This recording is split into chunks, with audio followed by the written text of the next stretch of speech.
बिस्मिल्लाहिर्रहमानिर्रहीम। अस्सलाम वालेकुम नादरीन, आप यूट्यूब चैनल देख रहे हैं, मैं इमरान खान हूँ। नादरीन, मखसूस नशिस्तों का फैसला आया और साथ ही इलेक्शन कमीशन ऑफ पाकिस्तान ने अमल दरामद कर दिया। मैं आपको सिर्फ इतना याद दिलाना चाहता हूं कि एक साल पहले भी सुप्रीम कोर्ट ऑफ पाकिस्तान के फुल कोर्ट ने यानी तमाम जजेस ने बैठकर मखसूस नशिस्तों का फैसला दिया था, लेकिन उस वक्त फैसला आया था पाकिस्तान तहरीक इंसाफ के हक में। काजी फायदी साहब चीफ जस्टिस थे, पूरा जोर लगाने के बावजूद वो ये फैसला पाकिस्तान तहरीक इंसाफ के खिलाफ करवाने में नाकाम रहे और यह फैसला पाकिस्तान तहरीक इंसाफ के हक में आ गया। एस्टेब्लिशमेंट ने बड़ा जोर लगाया लेकिन इसके बावजूद आ गया और फिर कुछ डाउट्स है, उन्होंने आकर टीवी चैनल पे बताया कि इलेक्शन कमीशन ऑफ पाकिस्तान इस फैसले पर अमल दरामद नहीं करेगा। उसकी वजह यह है कि एस्टेब्लिशमेंट नहीं चाहती कि इस फैसले पर अमल दरामद हो, क्योंकि मिलिट्री एस्टेब्लिशमेंट का फैसला था, लिहाजा अदालती फैसले पर अमल दरामद नहीं हुआ। एक साल गुजर गया और दोबारा से आईनी बेंच बनाया गया, पूरी अदलिया का स्ट्रक्चर बदल दिया गया उसके बाद, और यह फैसला किया गया कि हम अपनी अदलिया लेकर आएंगे और फिर अपनी मर्जी के बेंच बनाए गए। आईनी बेंच जो है उनको तश्कील दिया गया और बहुत सारी चीजें अपने कंट्रोल में की गई। उसके बाद दोबारा से मखसूस नशिस्तों का केस लगा और फैसला फिर एस्टेब्लिशमेंट के हक में आ गया। वो फैसला जिसके ऊपर इलेक्शन कमीशन ने एक साल तक अमल दरामद नहीं किया, उस फैसले पे जैसे ही अदालत ने अनाउंस किया, इलेक्शन कमीशन ऑफ पाकिस्तान ने फौरी तौर पर फैसले पर अमल दरामद कर दिया। और जैसी मर्जी का फैसला है, जैसे रेडियां नहीं बांटते, जैसे माले गनीमत बांटा जाता है, बिल्कुल वैसे इन्होंने फटाफट फैसले के ऊपर अमल दरामद कर दिया। हालांकि अभी दो जजेस के दस्तखत भी नहीं है। पाकिस्तान तहरीक इंसाफ ने कहा जी हमें जो फैसले की कॉपी दी जाए, तो कॉपी नहीं दी गई थी कि अभी दो जजेस हैं, उनके दस्तखत भी नहीं है और अभी तो तफसीली फैसला भी नहीं आया और फिर भी इलेक्शन कमीशन ऑफ पाकिस्तान ने यहां पर फैसले पर अमल दरामद कर दिया है। सिकंदर सुल्तान राजा ने एक बात साबित की है, कि अगर आप ढीठ हो जाएं और आप ये तय कर लें कि आपने दो नंबरी करनी है और एस्टेब्लिशमेंट की चाकरी करनी है और आप किसी इंसाफ को, किसी कानून को, किसी आइन को ना माने, तो आप किस तरह की एक किरदार के हामिल होते हैं वो उन्होंने दिखा दिया, प्रैक्टिकली करके दिखा दिया। उन्होंने बता दिया कि जनाब ये वो कैरेक्टर होता है जो आइन में नहीं मानता, कानून में नहीं मानता, इंसाफ में नहीं मानता, किसी लॉजिक को नहीं मानता, वो सिर्फ अंधाधुंध मिलिट्री एस्टेब्लिशमेंट के फैसलों की जो है वो तामील करता है। और यही इलेक्शन कमीशन ऑफ पाकिस्तान ने किया और उनकी जो दुनियावी कामयाबी है उसकी वजह भी यही है। देखिए, करोड़ों लोगों के साथ इन्होंने बेईमानी की है। ये चीफ इलेक्शन कमिश्नर, याद रखें बात, ये तो दुनिया खत्म हो जाएगी। अभी तो उनकी उम्र का वो हिस्सा चल रहा है जिसके बाद बंदा अल्लाह मियां के पास चला जाता है। वैसे जाना तो हम सब ने है, लेकिन जरा वो ये सोचे कि जो आदमी किसी का हक मारे उसके साथ रोजे क़यामत क्या होता है, जरा कुरान पाक निकाल के पढ़ ले। और उन्होंने पूरी कौम का हक मारा है, करोड़ों लोगों से उनका हक छीना है, उनकी हक तलफी की है और बेईमानी की है। दयानतदारी का तकादा था उनके ओहदे से, लेकिन उन्होंने खयानत की है। जो लोग खाइन होते हैं, खयानत करते हैं, उनके साथ रोजे क़यामत क्या होगा जरा वो पढ़ लें, वक्त करीब है, उन्हें पता चल जाएगा कि करोड़ों लोगों के साथ उन्होंने किया। वो एक आधे बंदे के साथ कोई कर देता है, दो बंदों के साथ कर देता है, जाके माफी भी मांग लेता है। यहां चीफ इलेक्शन कमिश्नर ने पूरी कौम के साथ ही बदयाती कर दी है। जाली फॉर्म 47 जारी कर दिए मिलिट्री एस्टेब्लिशमेंट के कहने पे। जहां मिलिट्री एस्टेब्लिशमेंट का गिरबान पकड़ा जाएगा वहां इनका भी पकड़ा जाएगा और यह होना है और इन्हें इस बात का पता भी है। ये सब जानते हैं, कोई बेवकूफ नहीं है, बस सिर्फ इनकी आंखों पे पर्दा पड़ा हुआ है। नाज़रीन, ख्वाजा आसिफ ने एक एहतजाज किया और ख्वाजा आसिफ का एहतजाज आप देखें, बड़ा मासूम एहतजाज है। इससे पहले ख्वाजा आसिफ ने कहा था speaker, deputy speaker, chairman senate, deputy chairman senate की तनख्वाहों में और माली मुराद में बेतहाशा इजाफा माली फहाशी के जुमरे में आता है। आम आदमी की जिंदगी को जहन में रखें, हमारी तमाम इज्जत आबरू उसकी मरहूने मिन्नत है।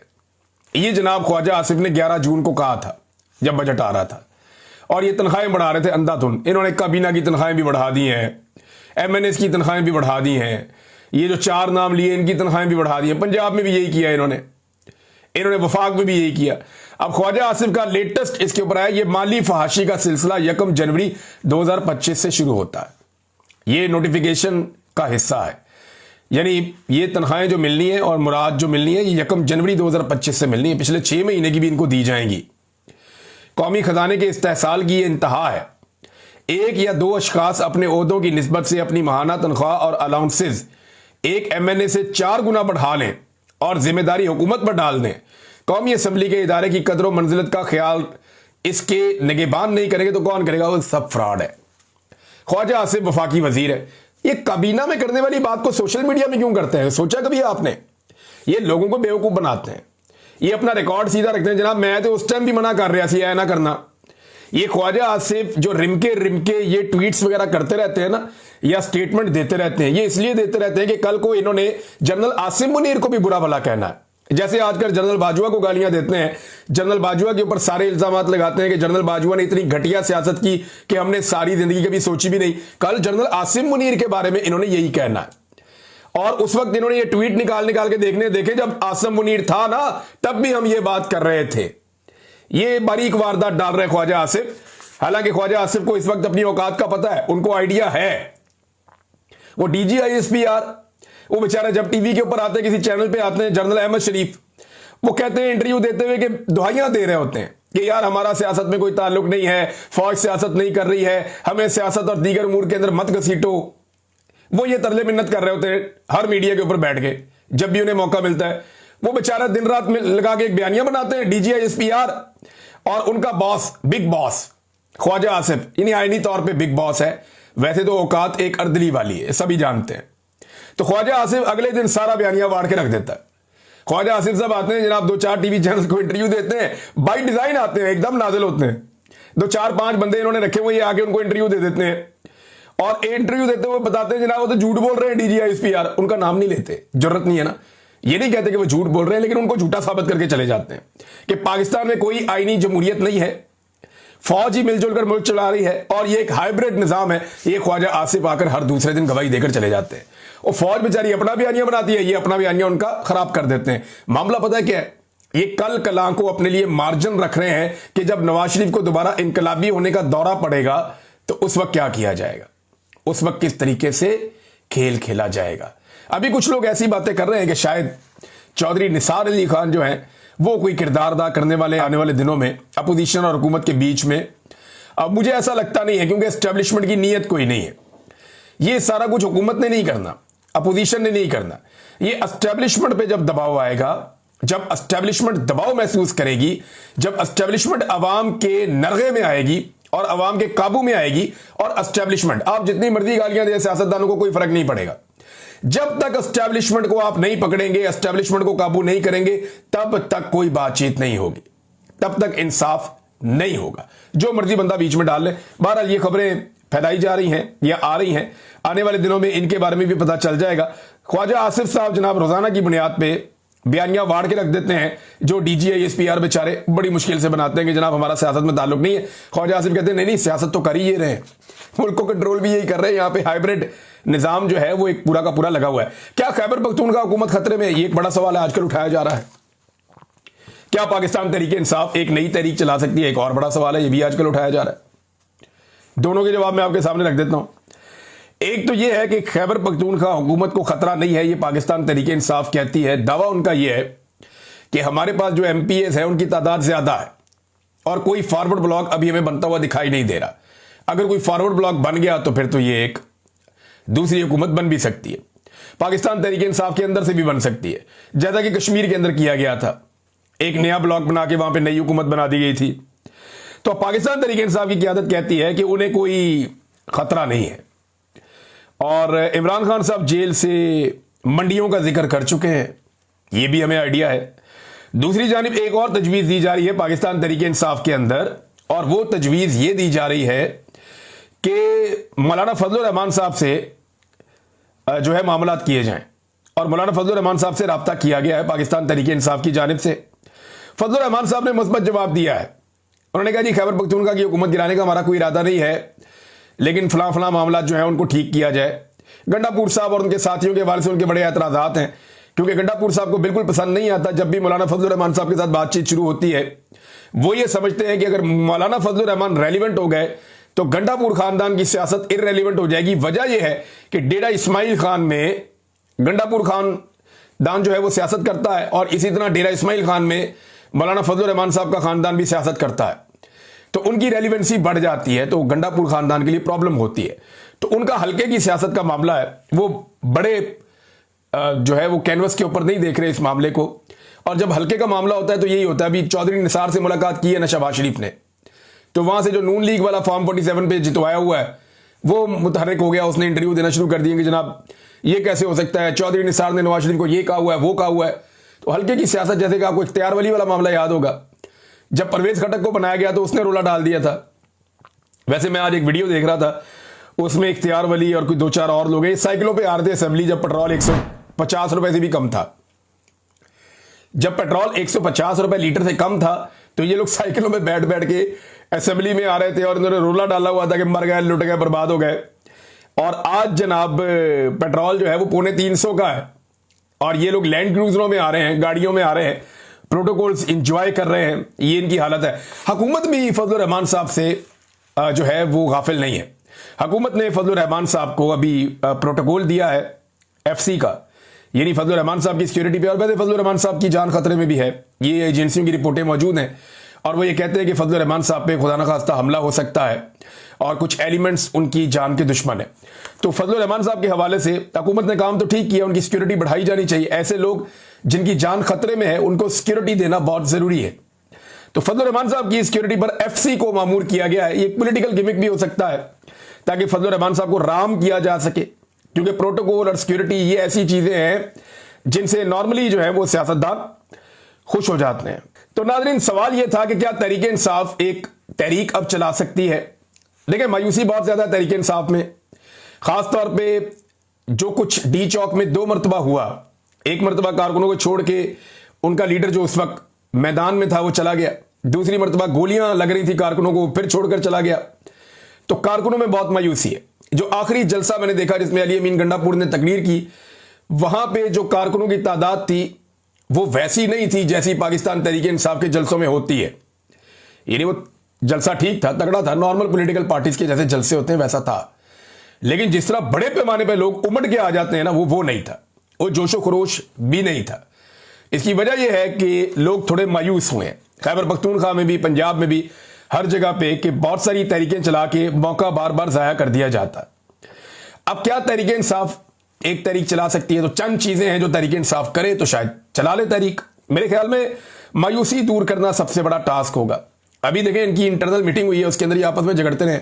मैं तफसीलात निकाल के आपके सामने अगले वीलॉग में रख दूंगा कि ये आपस में किस बात पे लड़ते रहे हैं, किस बात पे गर्मा गर्मी होती रही है और कौन सी बातें ऐसी हैं जो डिस्कस होती रही हैं। पार्टी के अंदर इख्तलाफात पैदा हो चुके हैं और ये कोई ढकी छुपी बात नहीं है।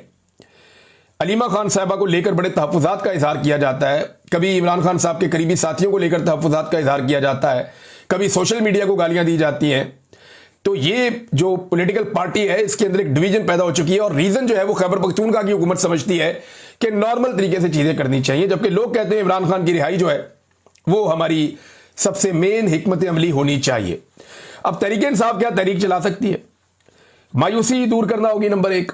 नंबर 2, अपने हलकों में जाना होगा तमाम MPAs और MNAs को और लोगों को फेस करना होगा और उनको दोबारा से खड़ा करना होगा। उन्हें कहना होगा कि इमरान खान को निकालना कितना जरूरी है और उसके लिए उन्हें दोबारा कायल करना होगा। सोशल मीडिया से जो इख्तलाफात हैं पाकिस्तान तहरीक इंसाफ के मुख्तलिफ गिरोहों के या मुख्तलिफ ग्रुप्स के, वो इख्तलाफात खत्म करने होंगे। सारों का इकट्ठ होना पड़ेगा, सबको इकट्ठे होकर एक जगह बैठना पड़ेगा, चाहे खैबर पख्तूनख्वा इसकी दावत दे या इस्लामाबाद में इसकी दावत दी जाए। तमाम पाकिस्तान तहरीक इंसाफ के लोगों को एक मरतबा इकट्ठे होकर बैठना पड़ेगा। ओवरसीज पाकिस्तानियों को दोबारा से मुतहर्रिक करना होगा, हर सतह पर हर तबके को शामिल करना पड़ेगा, यानी किसानों को शामिल करना होगा, इसके अंदर मजदूर को शामिल करना होगा, इसके अंदर तनख्वाहदार तबके को शामिल करना होगा। जिस जिस पाकिस्तानी का मौजूदा रिजीम ने नुकसान किया उन तमाम लोगों को इसके अंदर शामिल करना पड़ेगा। रिटायर फौजियों की तंजीमें हैं उन्हें भी शामिल करना पड़ेगा, वुगला तंजीमें हैं उनको भी शामिल करना पड़ेगा और जो अवामी मसाइल है उनको भी उजागर करना पड़ेगा। इसमें आप महंगाई की भी बात करें, इसमें आप बेरोजगारी की भी बात करें, इसमें आप सरमायाकारी की भी बात करें, तबाह होती हुई मईशत की भी बात करें, बिजली गैस और पेट्रोल की भी बात करें, तो तमाम चीजों को इकट्ठा करके ये हुकूमत जो है वो इतनी कमजोर है, इतनी गई गुजरी है कि इस हुकूमत के तो स्कैंडल्स ही खत्म नहीं हो रहे और अपोजिशन जो है वो ऐसी फारिग है कि वो उन स्कैंडल्स के ऊपर अभी तक कोई एक लायामल बयान नहीं कर सकी। ये चीनी का स्कैंडल इतना बड़ा स्कैंडल है, ये खरबों रुपए का स्कैंडल है।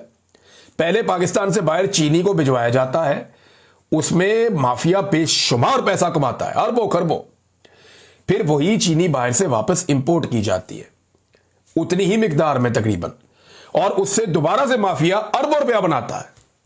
तो ये अरबों खरबों रुपया जिनकी जेब में जा रहा है, इसके ऊपर तो इंक्वायरी होनी चाहिए थी, इसके ऊपर तो बंदे फारिग होने चाहिए थे, बंदे जेलों में जाने चाहिए थे, इनको हथकड़ियां लगनी चाहिए थी। लेकिन इंक्वायरी करेगा कौन? अदालतें तो कंट्रोल हो गई हैं, इदारे तो कंट्रोल हो गए, एस्टैब्लिशमेंट जो है उसके तो ये जूते पालिश कर रही है हुकूमत, और एस्टैब्लिशमेंट और हुकूमत दोनों मिलकर ये तबाही फेर रहे हैं। तो एक रास्ता था छोटा सा, जुनैद अकबर के पास पब्लिक अकाउंट कमेटी का चेयरमैन का ओहदा है, वो कम से कम ये मामला उठा तो सकता था। मेरी जुनैद अकबर साहब से बात हुई थी, मैंने उनसे कहा था कि आर्मी चीफ की जो कजन है उनके हवाले से जो इलीगैलिटीज हैं, जो उन्होंने ओहदा एंजॉय किया, जिस तरीके से उनको वो मिला, वो सारा गैर कानूनी गैर आईनी है, वो मामला आप उठाएं। उन्होंने कहा जी उठाऊंगा, उन्होंने नहीं उठाया।